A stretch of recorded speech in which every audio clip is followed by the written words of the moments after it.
वहीं हरियाणा विधानसभा चुनाव का अगर जिक्र किया जाए तो इसके लिए बीजेपी का बड़ा फैसला सामने आया है।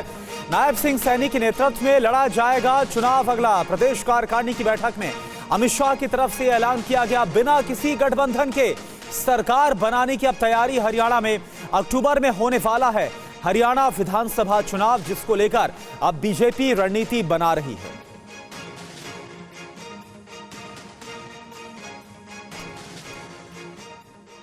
और अमित शाह के भाषण के बाद बीजेपी के नेता और कार्यकर्ता आत्मविश्वास से लबरेज दिख रहे हैं। पंचकुला के सेक्टर 3 में आयोजित हुई प्रदेश स्तरीय बैठक में अमित शाह के अलावा सीएम नायब सिंह सैनी, केंद्रीय मंत्री और विधानसभा चुनाव प्रभारी धर्मेंद्र प्रधान, सह प्रभारी विप्लव कुमार देव, केंद्रीय मंत्री मनोहर लाल खट्टर समेत कई और सीनियर नेता भी शामिल हुए। क्या क्या कहा उन्होंने, आपको सुनाते हैं।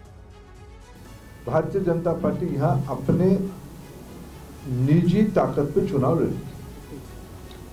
राजनीतिक प्रस्ताव में हमने सबसे पहला काम किया, प्रदेश की जनता को आभार किया मोदी जी को तीसरी बार प्रधानमंत्री बनाने के लिए सहयोग करने में।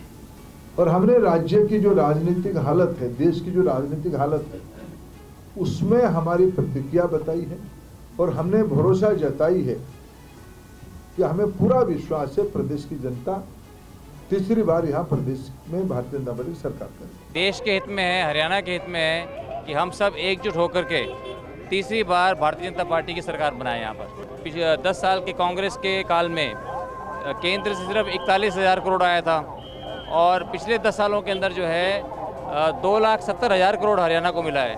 और हर क्षेत्र के अंदर जो है हरियाणा जो है अब नंबर 1 पर है। लोकसभा के चुनाव जो है अच्छे थे, उनसे हमें सीखना चाहिए। शाह जी इसमें आए और उनको आज के भारत का चाणक्य कहा जाता है। राजनीति के छोटी से छोटी बारीकियों को भी वो समझते हैं और अच्छे तरीके से सारों को समझा देते हैं और शक्ति का स्रोत हैं। वो सारे कार्यकर्ताओं को पूरी तरह से वो चार्ज करके गए हैं और सारे कार्यकर्ताओं को कि भाई तीसरी बार फिर हरियाणा में भारतीय जनता पार्टी की सरकार बनानी है और ये जो कुछ लोग उछल कूद कर रहे हैं इनको उखाड़ के फेंकना है। यह चुनाव हमारे मुख्यमंत्री नायब सिंह जी के दस्ता में लड़ा जाए। हम भारतीय जनता पार्टी लोकसभा में जीती है, देश ने भारतीय जनता पार्टी को नेतृत्व दिया है।